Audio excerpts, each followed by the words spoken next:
చూసుకుంటాం. దేవునికి మహిమ కలుగును గాక. దేవునికి స్తోత్రం. ప్రియులారా, ఈ దినాన మనము వింటున్నటువంటి పాఠము దేవుని శక్తులు ఏమిటి అనే అంశాన్ని మనము ఈ దినాన తెలుసుకుంటూ ఉన్నాం బైబిల్లో నుంచి.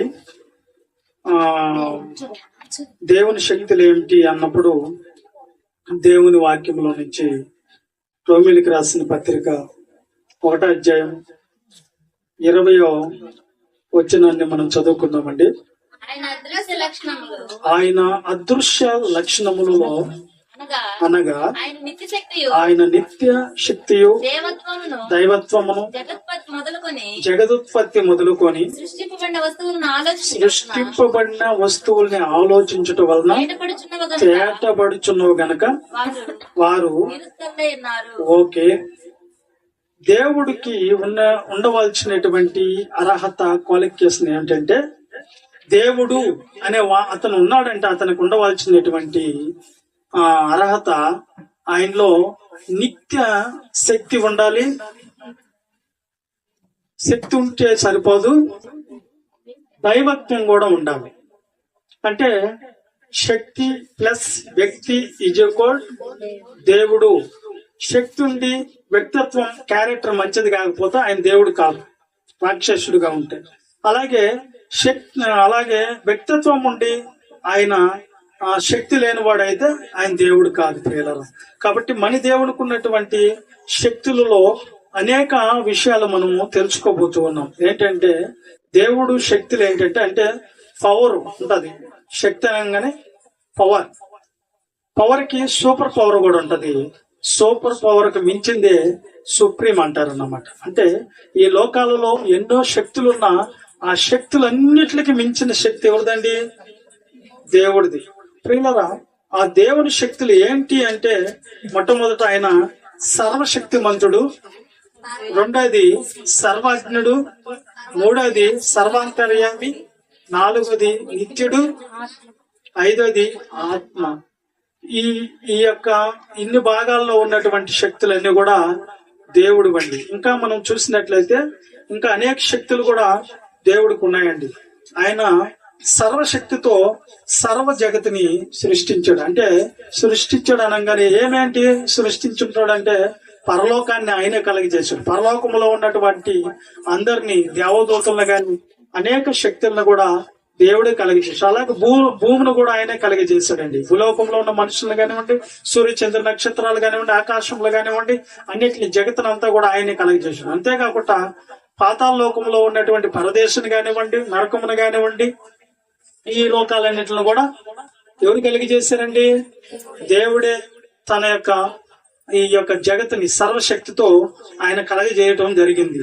అంతేకాకుండా దేవుని పిల్లలైనటువంటి ఇశ్రాయేలీయుల్ని హింసించి ఇబ్బందులు పెట్టినటువంటి ఐగుప్తులు, మా దేశంలో మాకున్న సైన్యం, మాకున్నటువంటి ధీరులు మేము అని గర్వించినటువంటి రాజులను కూడా దేవుడు ఏం చేశాడంటే ఎర్ర సముద్రాన్ని చీల్చి సముద్రంలో వాళ్ళని ముంచి దేవుని పిల్లల్ని క్షేమంగా అవతల ఒడ్డుకి చేర్చినటువంటి శక్తి కలిగినటువంటి దేవుడు. అంతేకాదు యోషువ ప్రార్థన చేసినప్పుడు సూర్య చంద్రుని కూడా ఆపాడు దేవుడు. అంతేకాకుండా ఇంకా యుద్ధంలో కూడా కుప్పలే సీమల పుట్ల వలె అనేక మంది శత్రువులు దేవుని పిల్లల మీదకి వచ్చినప్పుడు 300 మందితో గిద్దోనుతో దేవుడు నిలబడి అనేక భూమిని కంపింపజేసి మెరుపులు ఉరుములతో శత్రువుల్ని తరమగొట్టి యుద్ధమందు దేవుని బిడ్డల పక్షంగా జయాన్ని ఇచ్చినటువంటి దేవుడు ఆయన. అంతేకాదండి, దానియేలు సింహపు గృహలు వేసినప్పుడు సింహాల నోళ్ళని మూసివేసిన వాడే దేవుడు. అంతేకాకుండా బొమ్మల్ని మొక్కకపోతే మెషక్ షట్రక్ అబెద్నగోని తీసుకుని వెళ్ళి ఆయన్ని అగ్ని జ్వాలల్లో పడేసినప్పుడు అగ్ని జ్వాలలో వాళ్ళని తాకనివ్వకుండా దేవుడు కాపాడి క్షేమంగా తీసుకుని వచ్చినటువంటి సర్వశక్తిమంతుడు. అంతేకాకుండా మళ్ళా ఏలియాను పంపించి ఎవరైతే దేవుని వైపు తిరగలేదు ఆ రాజుకి, అహాబు రాజుకి వార్నింగ్ ఇప్పించి, ఇదిగో దేవుడు లేకుండా మనం బతకటం కష్టం, బతికి బట్ట కట్టాలంటే దేవుడు ఉండాలి అని చెప్పేసి ఆయన్ని హెచ్చరించి దేవుడు ఎవరో నిరూపిస్తానని 300 సంవత్సరం వర్షం లేకుండా బంధించి కరువును రంపించి దేవుడు విలువేమిటో తెలియజేసినటువంటి దేవుడే సర్వశక్తిమంతుడు మన దేవుడు అండి. అంతేకాదండి, మన దేవుడు ఎలాంటోడు అంటే సర్వశక్తిమంతుడు అనుకున్నాం. సర్వశక్తిమంతుడు అంటే ఏంటి అంటే రోమిలికి రాసిన పత్రిక 4:17 వచనాన్ని ఒకసారి గమనించండి. రోమిలికి రాసిన పత్రిక,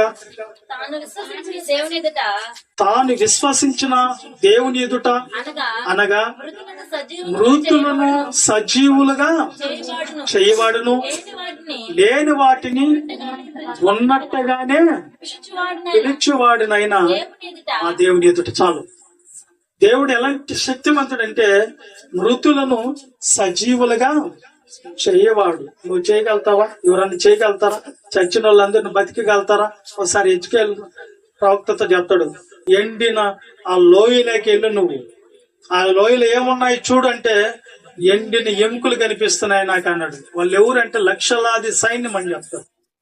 నరపుత్రుడా, నువ్వు స్వరమెత్తి ప్రవచనం చేయి, ప్రాణాన్ని నేను పోస్తాను అన్నప్పుడు స్వరమెత్తి ఆయన ప్రవచనం చెప్తూ ఉంటే నరములు, మాంసాలు, ఎముకలు అన్ని కూడా జీవం కలిగి లక్షలాది సైన్యంగా నిలబడినట్టు మనం అక్కడ కూడా చూడగలం. ప్రియులు, అంత శక్తి కలిగిన దేవుడు. ఆయన పిలిస్తే చచ్చిన శవం లేచి కూర్చుంటది.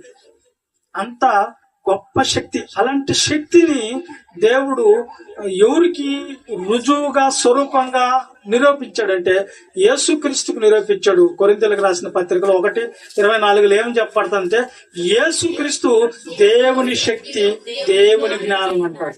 అంటే దేవుని శక్తి ఎవడుంది అంటే యేసుక్రీస్తే. యేసుక్రీస్తు ఎన్నో అద్భుతాలు, ఎన్నో కార్యాలు, దెయ్యాల్ని ఎల్లగొట్టడం, దెయ్యాలు ఆయన దగ్గర సాష్టాంగ నమస్కారపడి గడగడలాడటం మనం చూస్తాం. అంతేకాకుండా రోగులను బాగు చేయటం చూస్తాం. అనేక కార్యాలు, అద్భుత కార్యాలు యేసుక్రీస్తు దేవుని పేరట ఈ భూమి మీద చేయటం మనం బైబిల్లో అనేక కార్యాలు చూడగలం ప్రియులరా. అంతేకాకుండా ఈయన దేవుడు ఎవరి అంటే మృతుల్ని సజీవులుగా చేయవాడే కాదు, ఇంకేందంట లేని వాటిని ఉన్నట్టుగా పిలుస్తారు. పరలోకం రా అంటాడు, అది వస్తది. నువ్వు పిలు, వస్తదేమో. భూలోకం రా అంటాడు, అది వస్తది. నువ్వు పిలు, నీకు రాదు. పాతాళం రా అంటాడు, అది వస్తది. నువ్వు పిలు, ఏమి రావు. కాబట్టి దేవుడికి ఉన్నటువంటి శక్తి ఏంటంటే లేని వాటిని ఉన్నట్టుగా పిలుస్తాడు. ఉన్నట్టుగా అది వచ్చింది. ఆయన శక్తి ముందు మనము ఆలోచిస్తే అది వర్ణింప సఖ్యం కాదు. ఆయన శక్తులలో అంత గొప్ప శక్తి. ఈ ప్రపంచాలలో అన్ని శక్తుల కంటే మించిన శక్తే దేవునిది. అన్ని మాయలు పిల్ల మాయలు అయితే ఆయనది పెనుమాయ అంటారు. అంత గొప్ప శక్తి కలిగిన వాడు, అన్ని శక్తుల కంటే ఉన్నతమైన శక్తి కలిగినటువంటి దేవుడు. ఆ దేవుడు ఒకసారి అబ్రాహాంతో అంటున్నాడు, 17వ అధ్యాయం ఆదికాండం 1వ వచనం. అబ్రాహాము 99 ఏళ్ల వాడైనప్పుడు యెహోవా అతనికి ప్రత్యక్షమై నేను సర్వశక్తి కలిగిన దేవుణ్ణి అన్నాడు. ఎందుకన్నాడు ఆ మాట అంటే అబ్రాహాము ఒక కల్దీల దేశంలో ఉన్నాడు, అన్యులుగా ఉన్నాడు. అప్పుడు నిజ దేవుడు తెలియదు ఆయనకి. ఆ సందర్భాల్లో, ఆ సమయాలలో ఏం జరిగింది అంటే దేవుడు, నిజ దేవుడు ఎవరో అని ఆయన ఆలోచనలో, ఆయన మనసులో మెదిలిందేమో.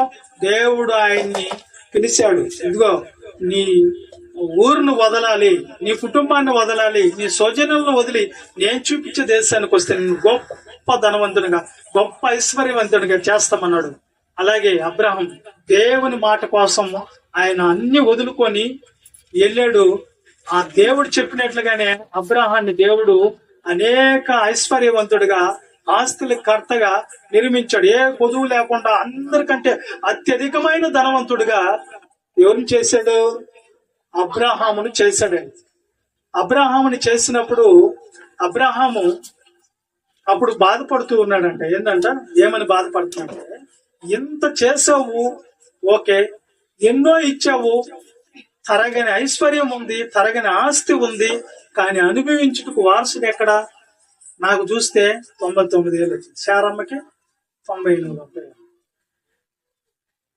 మేము ముసలోళ్ళం అయిపోయాము, అయినా నేను ఆలోచించి కూడా ఏంటో అర్థం, అయినా దేవుడు ఇన్ని చేశాడు కదా, మాకు అది ఎందుకు చేయకూడదు, ఆయన ఇప్పుడు చేసేదానికి సాధ్యమా, ముసలోళ్ళు అయిపోయిన తర్వాత చేస్తాడా అని అంటే, అప్పుడు దేవుడు ప్రత్యక్షమైన ఆయన ఏమంటున్నాడు, అబ్రహాం నేను ఎవరిని అనుకుంటున్నావు నువ్వు, నేను సర్వశక్తిమంతుణ్ణి.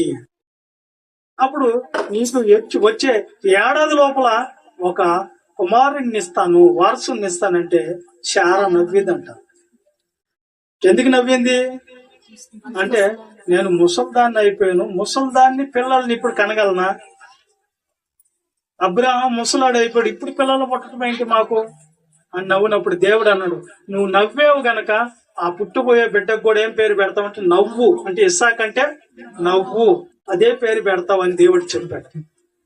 ప్రియులరా, ఆ తర్వాత దేవుడు ఆయన ముసల గర్భంలో నుంచి కూడా ఇస్సాకుని కలిగేటట్లుగా ముసలోళ్ళకి ఏమిచ్చాడంట, ఏమిచ్చాడు, సంతానాన్ని ఇచ్చాడు, సంతానాన్ని ఇచ్చాడు. ఎంత గొప్ప దేవుడు అండి దేవుడు. ముసల వయసులో సంతానం ఇచ్చాడంటే అలా చేయగలిగిన వాడు ఎవరు అంటే అదే కదా సర్వశక్తిమంతుడు. తర్వాత దేవుడు ఎలాంటి శక్తిమంతుడు అంటే, అలాగా ఇట తల్లి వద్దు, ఇట తండ్రి వద్దు, నాకెవరు వద్దు, లేని వారిని ఉన్నట్టుగా చేస్తానేనని మట్టిలో నుండి ఆదామును నిర్మించి ఆయనకి ఆత్మను అనుగ్రహించి ఈ భూమి మీదకి సజీవుడిగా నిలిపింది ఎవరండి, దేవుడు. అక్కడి నుంచే ఆదామును మట్టిలో నుంచి తీసిన తర్వాత అవ్వ ఎక్కడి నుంచి వచ్చింది, స్త్రీ ఎక్కడి నుంచి వచ్చింది సృష్టిలోకి, ఆదాముకు గాఢ నిద్ర కలిగజేసి ఆయన ఎముకల్లో ఒక ఎముక తీసి ఆమెను ఏం చేశాడంట, స్త్రీని గాను నారీ గాను చేశాడంట. మరి ఇప్పుడు లోకం ఏమనుకుంటుంది, స్త్రీ లేకపోతే సృష్టి లేదు, స్త్రీలే ముందు కలిగినోడు, స్త్రీలే కదా మొదట పుట్టింది అని చాలా మంది అనుకుంటున్నారు. ప్రియుల అంటే ఎలాగ స్త్రీ పుట్టింది అంటే, మొదట ఏమున్నారంట, ఈ సృష్టిలో ఏమి లేనప్పుడు అంట ఓం అనే శబ్దం ఉండిందంట. ఏముండిందంట, ఓం అని ఉండిందంట. ఆ ఓంలో ఏమొచ్చిందంట, ఓంకార్. ఏం పేరా అండి, ఆ పేరు నేను చెప్పను. ఆమె ఉద్భవించింది అంటే మొదట స్త్రీ కలిగింది అని కొంతమంది చెప్పారు, కానీ వాస్తవం అయితే ఓం ఎక్కడి నుంచి వచ్చింది, ఓం శబ్దము భూమి మీదకి వచ్చింది, ఈ సృష్టిలో వచ్చిందంట ఓం అనేది. ఓం అనగానే దానికి అసలు మీనింగ్ ఏంటి, ఓం అనగానే ఎబ్రిలో గ్రీకులో లోగోస్ అంటారు దాన్ని. లోగోస్ అనే దాన్ని ట్రాన్స్ఫర్ చేసి వస్తే ఇంగ్లీష్ లోని వర్డ్ అంటే పదము లేకపోతే వాక్యము. అది మందే ఓం అంటే వాక్యము. మన బైబిల్ ఏం రాస్తుంది దాని గురించి, అది ఏందు వాక్యం ఉండును అంటే ఓం ఉండును, అది మందే వాళ్ళు తీసుకున్నారు. పోనండి, ఓం అనగానే వాక్యం శబ్దం, వాక్యం పుట్టింది. ఆ వాక్యం వల్ల సమస్తం మనం నిర్మించబడ్డాయి అనుకున్నాం. ప్రపంచాలు దేని వల్ల నిర్మించబడ్డాయి, దేవుని వాక్యం వల్ల నిర్మాణమైనవి. అర్థమైంది కదా. ఇప్పుడు స్త్రీ ముందా పురుషుడు ముందా, స్త్రీ ఎవరు కొరకు కలిగింది, పురుషుడు ఎవరు కొరకు కలిగారు చెప్పండి. స్త్రీ ఎవరు కొరకు, పురుషుని కొరకు. ఇప్పుడు మన వాళ్ళు ఏమంటున్నారు, స్త్రీయే ముందంట. ఇంకోటి కూడా వచ్చింది ఇక్కడ నినాదం, ఏమొచ్చిందంటే మన ప్రసంగికులు పెళ్లిళ్ళలో ఇదే చెప్తారు కదా వాక్యం, నా ఎముకల్లో ఎముక, నా మాంసంలో మాంసం, ఇదిగో ఆమెలో నీ ఎముక ఉంది అని మనోళ్ళు చెప్పడం వల్ల అది ముస్లింకి హెడ్ జకర్ నాయక్ పట్టుకుని ఉంటాను. డాక్టర్ అతను ఇండియాలో నెంబర్ 1. అతను పట్టుకొని ఏమన్నాడు తెలుసా, అంటే ఒక ఎముక స్త్రీల్లో నుంచి తీసి దేవుడు ఎవరికి వేస్తున్నాడంట? పురుషుల్లో వేస్తున్నాడు అన్న. అప్పుడు పురుషుల్లో నుంచి తీసి పురుషుల్లో నుంచి తీసి స్త్రీకి వేస్తున్నాడంట. అప్పుడు ఎన్ని ఎముకలు ఉంటాయో పక్కటెముకలు వాస్తవం అయితే మనకు 12 జతలు. 12 జతలు అంటే 24 ఎముకలు ఉండాలి. 24 ఎముకల్లో ఒకటి పురుషుల్లో నుంచి తీసేస్తే స్త్రీకి ఎన్ని ఉండాలి? పురుషునికి ఎన్ని ఉండాలి? పురుషునికి 23 ఉండాలి, స్త్రీకి 25 ఉండాలి. కానీ ఈడు దాన్ని పట్టుకొని డెడ్ బాడీలని పోస్ట్ మార్టం చేసి లెక్క పెట్టాడంట.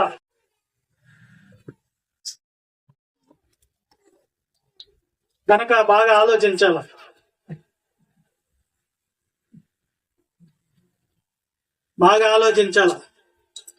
కాబట్టి ఒక ఎముక ఎవరిలో ఎక్కువ ఎవరిలో తక్కువ? పురుషుల్లో 23 ఉండాలి, స్త్రీల్లో. కానీ జకర్ నాయక్ పరిశోధన చేస్తే వీళ్ళకి వాళ్ళకి ఈక్వల్ గా ఉన్నాయంట. అంటే వీళ్ళకి 24 ఉన్నాయి. ఎవరో రండి మూతి మీద మేసం ఉండేవాడు ఎవరైనా రండి, నిమిషానికి 100 తప్పులు బైబిల్లో చూపిస్తాను మీకు అని చెప్పేసి ఛాలెంజ్ చేసేవాడు. బైబిల్ ఎడమ చేతి తీసుకుపోతాం. వాళ్ళు బైబిల్ తెలియని వాళ్ళు ఉన్నారు కాబట్టి జరిపోయింది. అది బైబిల్ తెలిసినోడు అయితే ఎవరు ఎముకి తీశారు నాయన? బైబిల్లో ఆదాము ఎముకి తీశాడు. ఇప్పుడు మనం ఎక్కడికి వెళ్ళి చూడాలి? ఆదాము పక్కటి ఎముక పరిశోధన చేయాలి. నేను వీళ్ళందరినీ చేయమన్నాడు. అందరికి తీస్తున్నాను. బైబిల్ ఎక్కడన్నా దేవుడు రాపిచ్చాడా? ఈ మనోళ్ళు కూడా బైబిల్ తెలియని కొంతమంది ప్రబోధకులు ఇలాంటి బోధలు చేయటం వల్ల అదే పట్టుకుంటున్నారండి ఈ దినాల జనాలు. అయితే స్త్రీ ముందా? పురుషుడు ముందంటే పురుషుడే ముందు. స్త్రీ ఎవరి కొరకు? పురుషుని కొరకు కలిగించబడ్డది. అందుకని స్త్రీకి శిరస్సు ఎవరండి? పురుషుడికి శిరస్సు. అర్థమైందా మీకు? కాబట్టి ఈ స్త్రీ అనేది ముందు కలగలేదు, పురుషుని కొరకే. ఇప్పుడు పిల్లలు పుట్టింది కూడా ఎవరికి? ఎవరికి చెప్పండి? స్త్రీలకా పురుషులకా? పురుషులకి. ఎందుకంటే బైబిల్ అర్థమయ్యేదానికి చెప్తున్నాను. పురుషులకి అనేది ఎందుకు చెప్తున్నానంటే, ఇప్పుడు స్కూల్ దగ్గరికి వెళ్ళినా, ఆధార్ కార్డులోకి వెళ్ళినా సన్నాఫ్ వస్తుందా, మదరాఫ్ వస్తుందా? ఎవరి ఇంటి పేరు పెట్టుకుంటారు? తండ్రి ఇంటి పేరు అడుగుతారు, తల్లి ఇంటి పేరు. ఎందుకని మన వాళ్ళు అంటున్నారు కదా, స్త్రీ గొప్ప, స్త్రీ ఇంత కష్టపడింది, స్త్రీ అంతా చేసింది కాబట్టి స్త్రీ కనిన పిల్లలే అంటున్నారు కదా. మరి ఎవరు కనిన పిల్లల వాళ్ళు? తీసుకుని వెళ్ళండి, తీసుకుని వెళ్ళండి.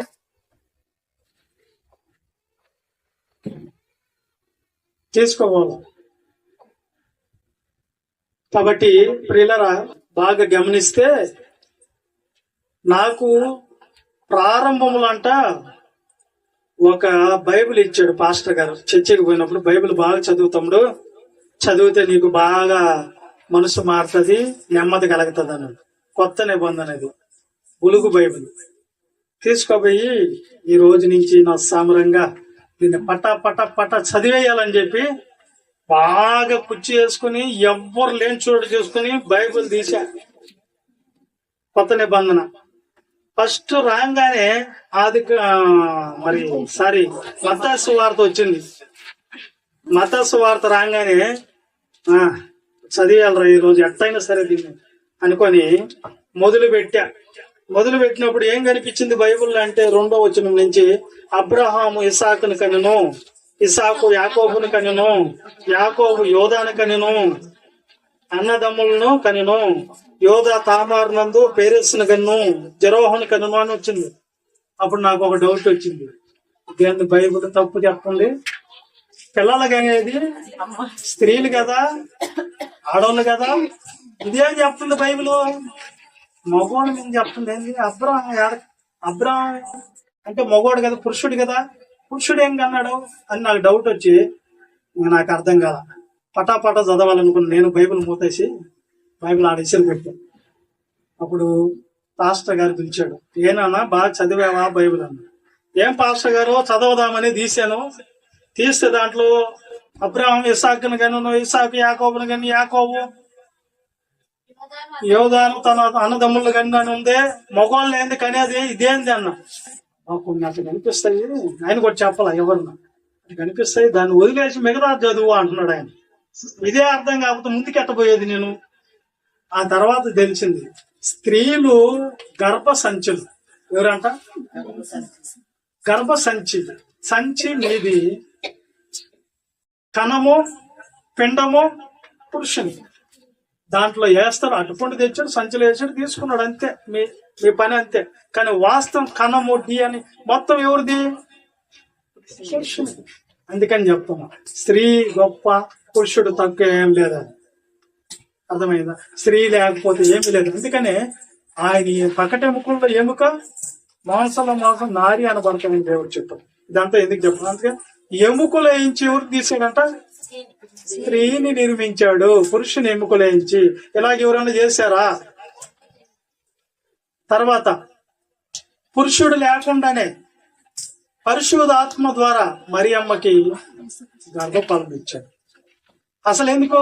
ఎవరు వద్దు నాకు, రాళ్ల వలన కూడా, ఈ రాళ్ల వలన పిల్లల్ని పుట్టించగలను అన్నాడు. ఇది కాదు సర్వశక్తిమంతుడు అంటే. సర్వశక్తిమంతుడు ఎలా అయ్యాడండి ఆయన అంటే, ఇదిగో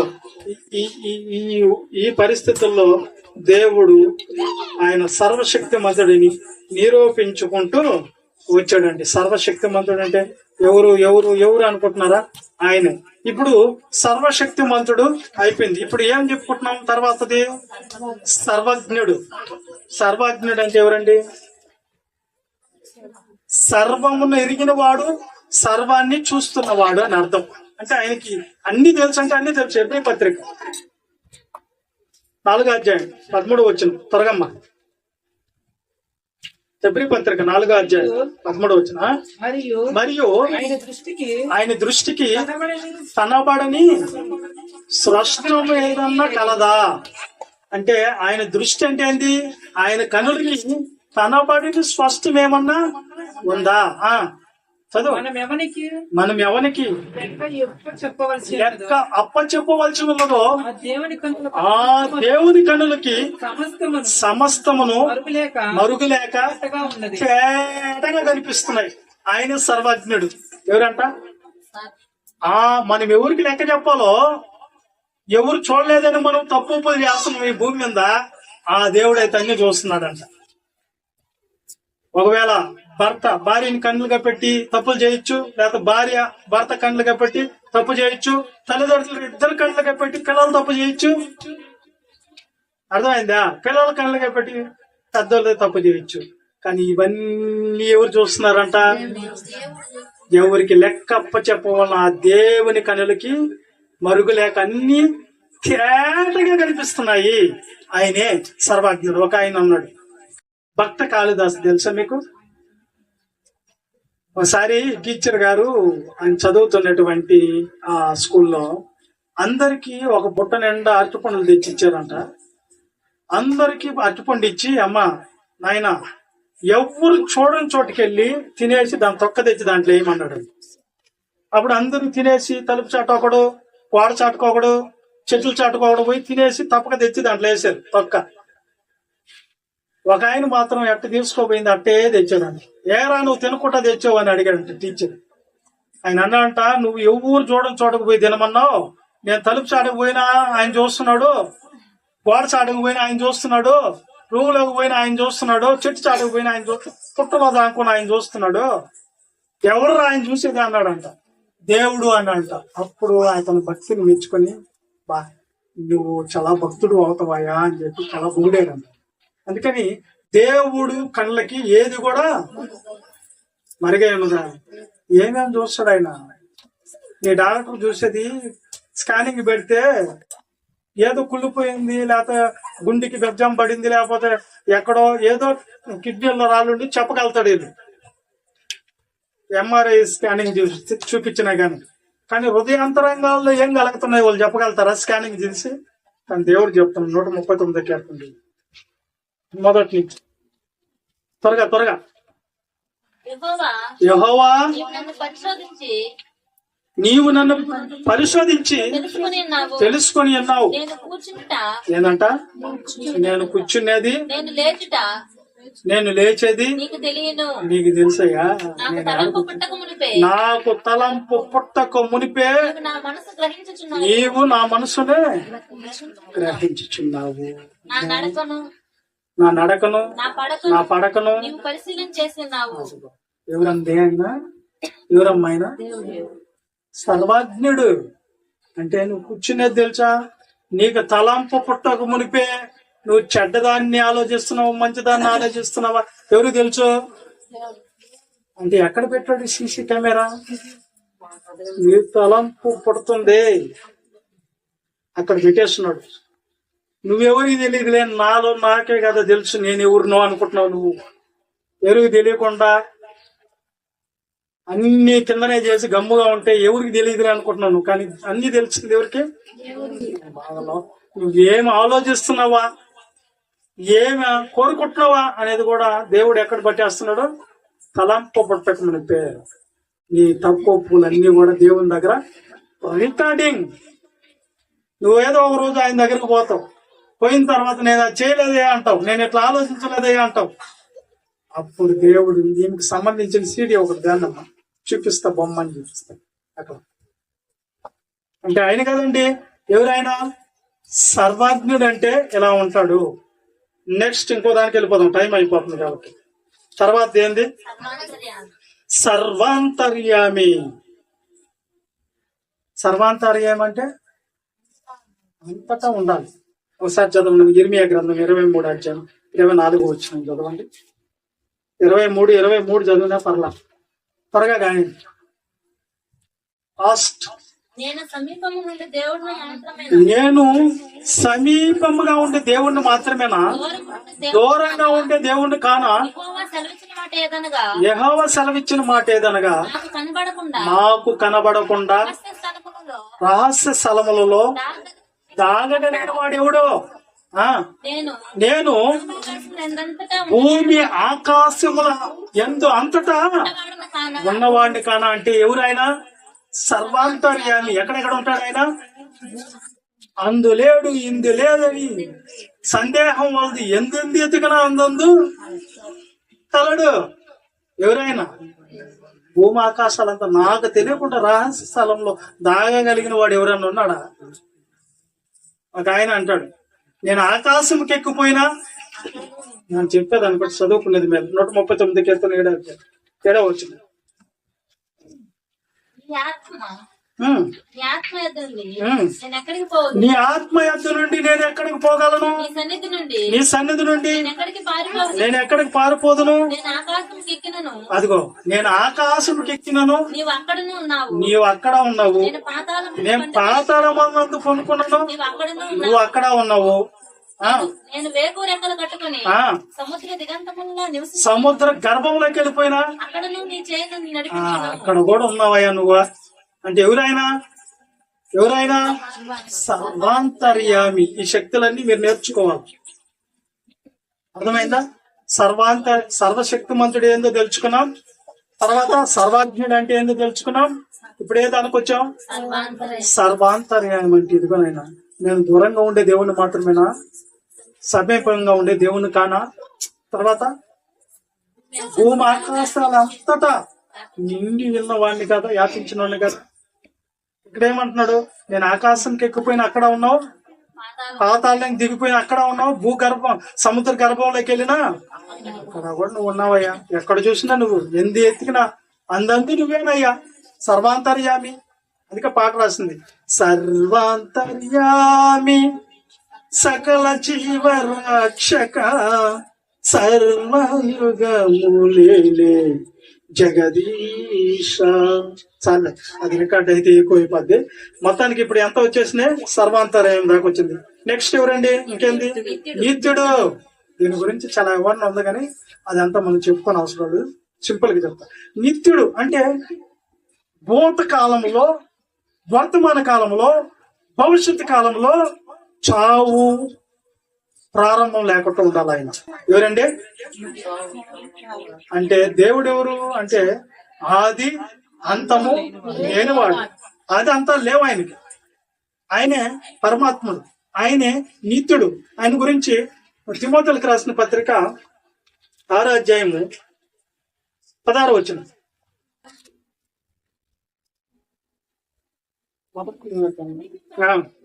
సమీపింపరాని తేజస్సులో ఆయన మాత్రమే వసించుచు గలవాడు ఉన్నాడు. అమరత్వం కలిగిన వాడై ఉన్నాడు. ఎవరంట ఆయన? నిత్యుడు. సమీపింపరాని తేజస్సులో ఆయన మాత్రమే వసించుచు నివసించుచు అమరత్వం కలిగిన వాడు. అమరత్వం అంటే చావే లేనివాడు, నిత్యుడు. నిత్యం ఉండేది ఎవరయ్యా అంటే దేవుడు మాత్రమే. మిగతా వాటిలన్నిటికీ ఉందా చావు? ప్రారంభం ఉన్నదానికి ముగింపు కూడా ఉంటది. పుట్టినోడు గిట్టక తప్పదు. కాబట్టి దేవుడు ప్రారంభం లేదు, ముగింపు లేదు ఆయన. కాబట్టి నిత్యుడు. సమీపింపరాని తేజస్సులో ఆయన మాత్రమే అమరత్వం కలిగి నివసించేవాడు. అంటే నిత్యము బతికేవాడు దేవుడు ఒక్కడే. అది కూడా చాలు. నెక్స్ట్ ఏంది? నెక్స్ట్ శక్తి ఆత్మ. ఆత్మకున్న శక్తి ఏందో మనం దేవుడు ఆత్మ గనక అని చదువుకుంటాం కదా. అయినా ఒక్క వాక్యం చదివి ముగిచేద్దాం. ఆత్మ అంటే యెషయా గ్రంథం 40వ అధ్యాయం 28వ వచనం చదువుకొని ముగిచ్చేసుకున్నాం త్వరగా. యెషయా గ్రంథం 40వ అధ్యాయము నీకు తెలియలేదా? 28. నీకు తెలియలేదా? నీవు వినలేదా? నువ్వు వినలేదా? భూదిగంతములను సృజించిన యెహోవా, భూదిగంతములను సృజించిన యెహోవా నిత్యుడగు దేవుడు, నిత్యుడగు దేవుడు, ఆయన ఆయన సమస్యలుడు సమస్యలు అలయుడు. అంటే ఆత్మకి ఏముండదంట? ఆయన ఏం చేస్తే అలుపు వస్తుంది? ఏం చేస్తున్నాడని ఈ మాట సమస్యలుడు అంటే ఈ భూమి దేని మీద ఉంది? ఈ భూమి శూన్యం. సూర్యచంద్ర నక్షత్రాలు గ్రహాలన్నీ ఈ విశ్వం అంతా దేని మీద ఆధారపడి ఉన్నాయి? ఎవరు దాన్ని అంతా మోస్తున్నారు? ఎవరు? దేవుడు. ఆత్మ. దేవుడు ఎవరు? ఆత్మ. ఆయన ఎప్పుడన్నా సంస్కరిస్తుందా? నువ్వు ఒక్క బింది నీళ్ళు ఎత్తుకొని పరిగెత్తావంటే అలసిపోయి కూర్చుంటావు. ఏ దినమైన దేవుడు అలసిపోలేదు. ఆయన ఎత్తి పట్టుకోవాలి. ముదిమ వచ్చే వరకు నిన్ను ఎత్తుకున్న వాడు నేనే. ఇంత జనాలు ఉన్నారండి భూమి మీద, ఇన్ని జంతువులు ఉన్నాయండి. ఇట్లన్నిటిని ఎవరు భరిస్తున్నారు? భూమి అనుకుంటున్నారా? ఇట్లన్నిటిని ఎత్తి పట్టిన వాడే దేవుడు. ఆయన ఎవరు? ఆత్మ. ఆత్మ రూపం ఏందంటే ఆయన ఆకాశాలు, మహా ఆకాశాలు పట్టజాలని దేవుడు ఆయన. ఆత్మ. ఆత్మ. కాబట్టి ఆయన శక్తులలో ఈ 5 శక్తులు సుప్రీం. మిగతా శక్తులు కూడా ఉన్నాయి. అవన్నీ చెప్తే చాలా టైం అయిపోదు. కనుక దేవుడు ఆయన శక్తులు ఏంటయ్యా అనగానే ఏం చెప్పాలి మీరు?